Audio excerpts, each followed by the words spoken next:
Module 6.2 Theoretical Foundations of Continuum Mechanics and Finite Element Method. In this module, we're gonna talk about the concepts of continuum mechanics, stress, strain, conservation laws, boundary value problems, and of course, the foundational concept of finite element method. We talked about continuum mechanics in the previous module, but just let's go over it one more time. So in continuum mechanics, we study the behavior of materials, assuming to be continuous or infinite, describing their response to applied force. It models physical materials not as a discrete particles, such as atoms and so on, but as a continuous, uniformly distributed matter across space.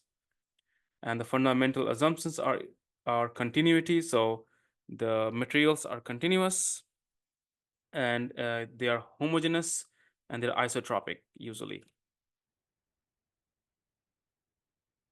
Now, some of the key concepts in continuum mechanics are stress, strain, and so on. So we'll go over it. So a stress is a measure of internal force that neighboring particles of continuous matter exert on each other. So it can also be defined as force over area in a simple term. And there could be normal stress and shear stress.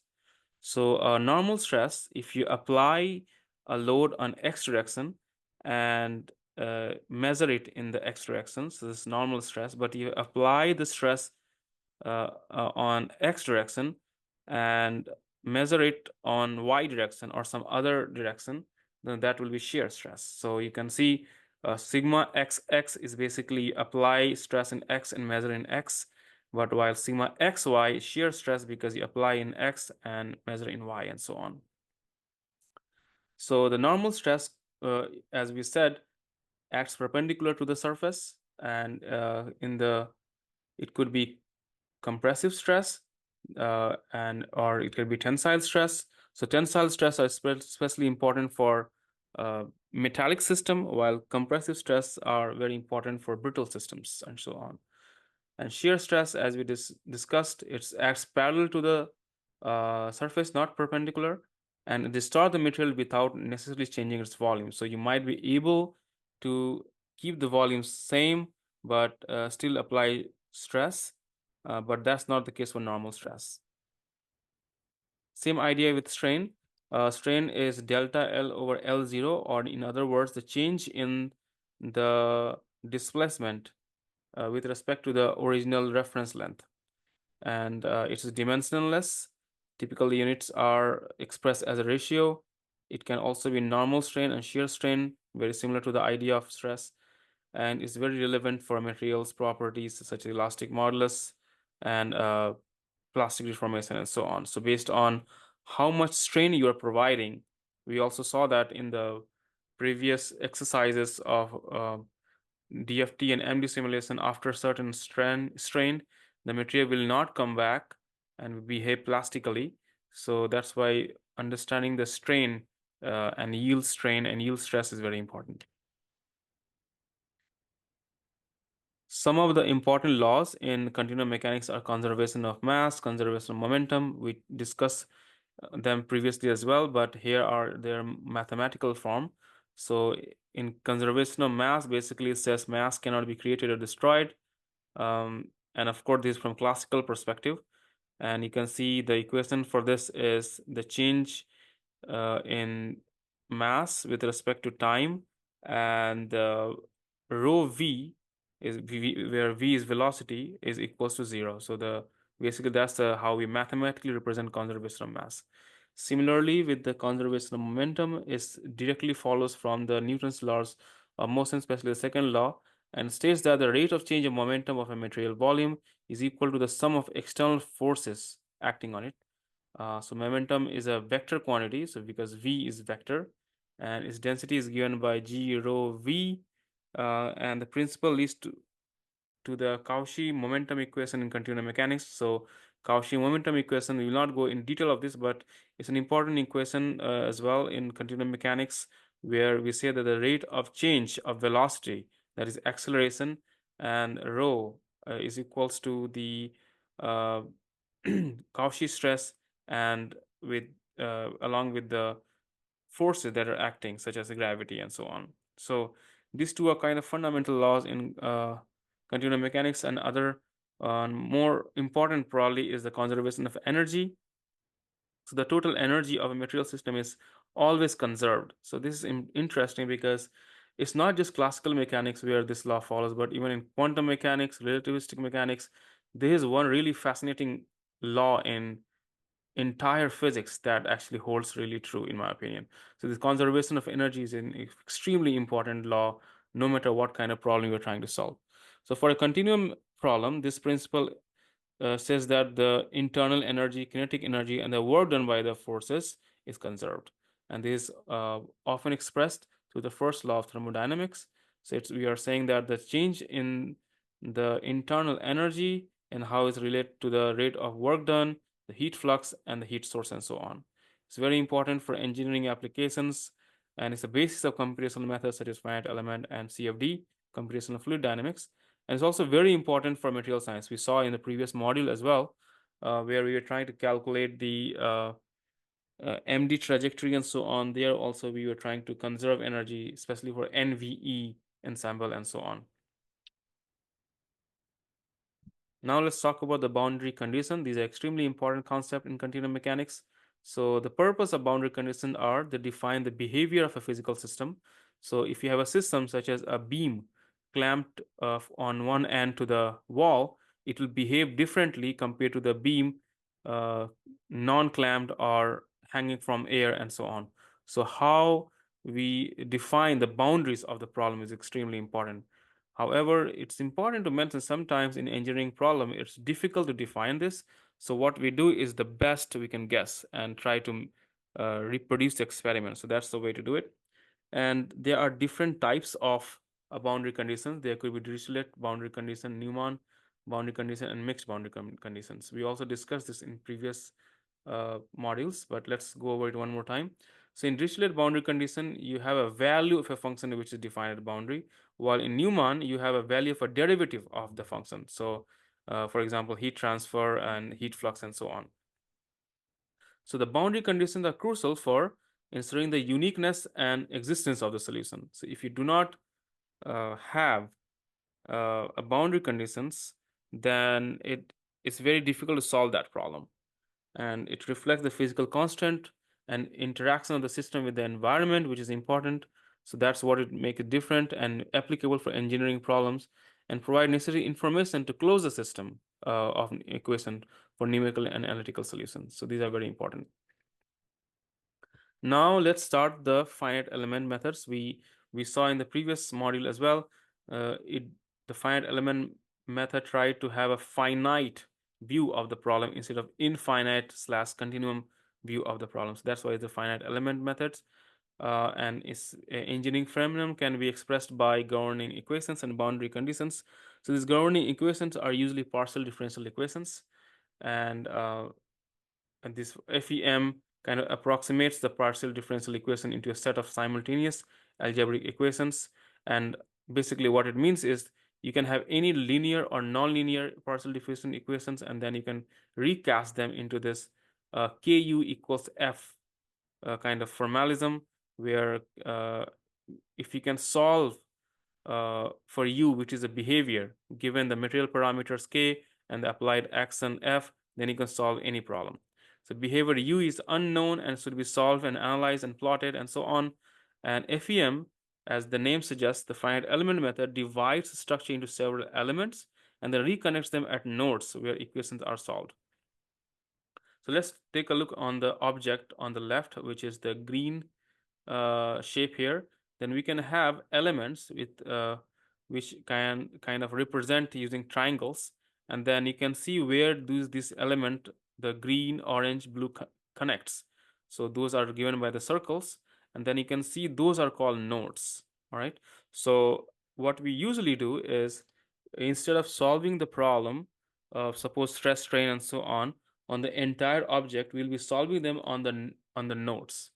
And we will later learn we can actually interpolate between nodes as well. So once we can solve the node-based equations, then we can assemble them, kind of aggregate them, and then we can have the overall behavior of the system. So that's the importance of nodes and the finite element method here. And these are extremely relevant for mechanical and aerospace engineering, civil engineering, statics, and dynamical analysis, linear, nonlinear problems, fluid flow. We'll see if we'll have time to go through the CFD part, but this can also be applicable for CFDs, computational fluid dynamics, soil mechanics, biomechanics, and so on. So in a broader sense, FEM have 4 types of analysis. So it can be elastic analysis, so where we'll have property K, stiffness matrix, behavior, which is what we want to calculate, the displacement, and the action could be force.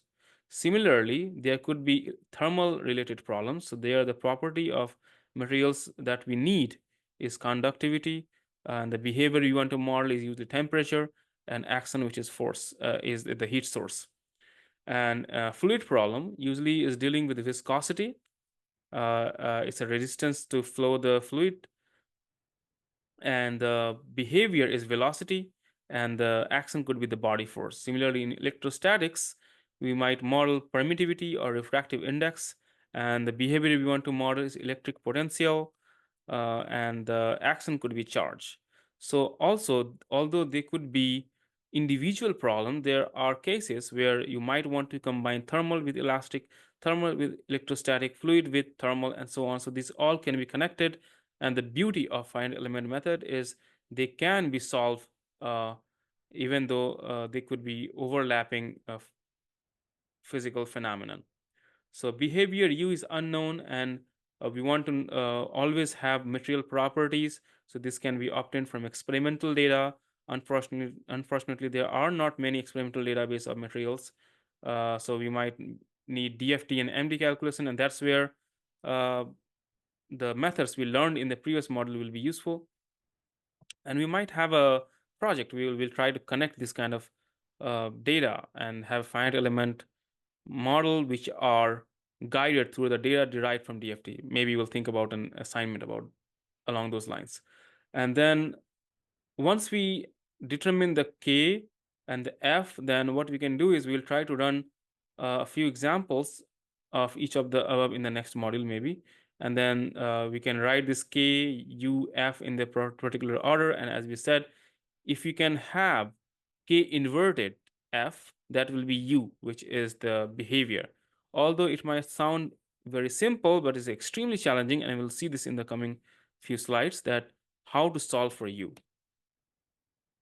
Now, before we solve for U, we mentioned about how we can have nodes in the elements of the object. Now, these nodes may not be sufficient, and we can always use the direct stiffness matrix K to compute the degree of freedom at the element node. However, we are also interested in the value of solution at position inside the element, and this is achieved by the interpolation method. And to calculate the value of position other than the nodes, we interpolate between the nodes using the shape function. So we'll talk about what is shape functions, and they are quite important for finite element modeling. So the type and order of mesh element determine the form of the shape functions, and understanding their relationship is crucial for accurate FEM analysis. There are certain properties of these shape functions. So first is partition of unity. The sum of the shape functions always has to be 1. This is something we decide. Interpolation, so shape functions are 1 at their node and 0 at others. So this is also known as Dirac delta function. So delta ij. So at delta I equals to j, it is 1, and I not equals j is 0. So that kind of idea.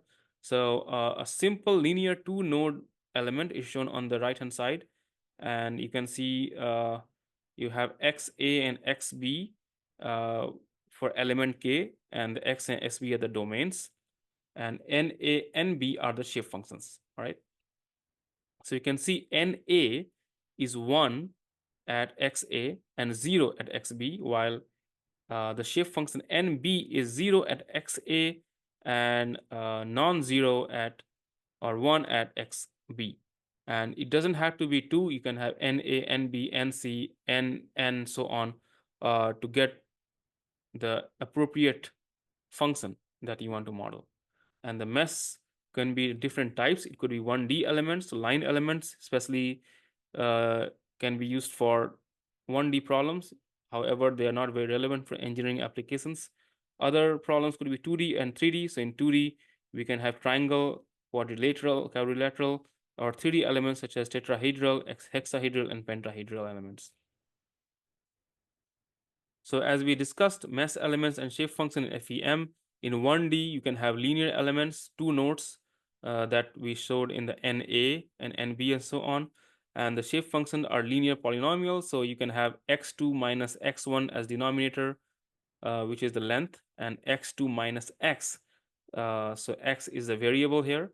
So you can see n1 is a function of x, and n2 is also a function of x. So in n2x, it's a x minus x1. So if you want to get a derivative of these two functions for a linear 1D element, dn1 dx, you can see you can easily have minus 1 over L, and dn2 dx is 1 over L. So one of the nicest thing about these shape functions is very easy to calculate the derivatives. That makes them very powerful, especially when you're doing tons of elements and tons of shape functions. So in 1D, there could be quadratic elements such as 3 nodes, and things can be more complex for 2D triangle elements. There, the shape functions are more complex, and they are given by the n1, n2, n3, as you can show there. There could be quadrilateral triangular elements.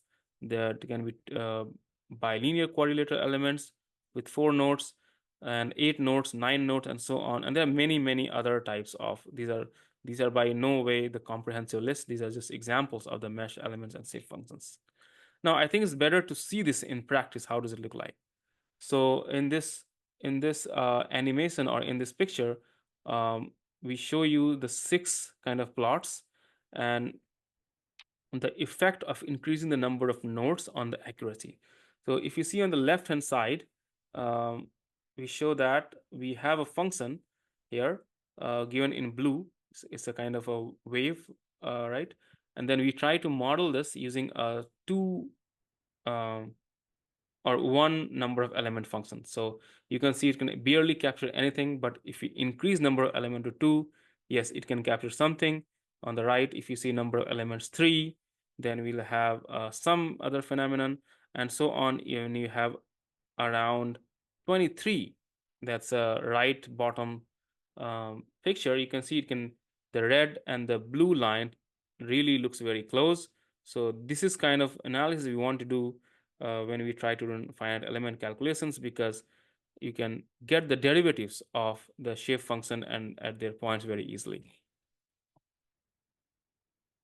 Now, an important concept when we introduce something like shape function for interpolation is how much error are we introducing, right? So it's important to kind of keep track of the residuals or errors. So in weighted residual method is a technique to approximate solution of differential equations. It ensures the residuals, which is the errors, are minimized. So we want to have minimum error. There'll always be some error, but we want to just minimize it. And for a differential equation such as LU equals to F, where U is unknown, the residual can be given as RU is LU minus F, and the residual RU represent the error in approximation solution of U. The idea is to minimize the residual over domain, and in integral form, it can be written as Wi, which is the weight function, Ru, which is Lu minus F, over the geometry d omega equals to 0. So you want to minimize this. Now, how to choose this Wi is also important. So we'll discuss about that. So there are different type of weighting function: Galerkin, collocation, and least square methods. So in Galerkin, we just simply assume that, and there's a huge mathematical foundation behind this, but we can simply here take the Wi, the weight function, as exactly same as the shape functions. So Wi equals to Ni. This makes life much easier. And there could be other type of methods such as the collocation method, where instead of having Ni, we can take the Dirac delta function, or least square methods, so such that the weight function are derivative of the residuals, or a subdomain method. So most of the finite element method you'll see is the Galerkin method. And for a differential equation L equals to F, you can have Ni which is equals to Wi, Lu minus F residual, d omega geometry equals to 0. Now, let's talk about some of the challenges.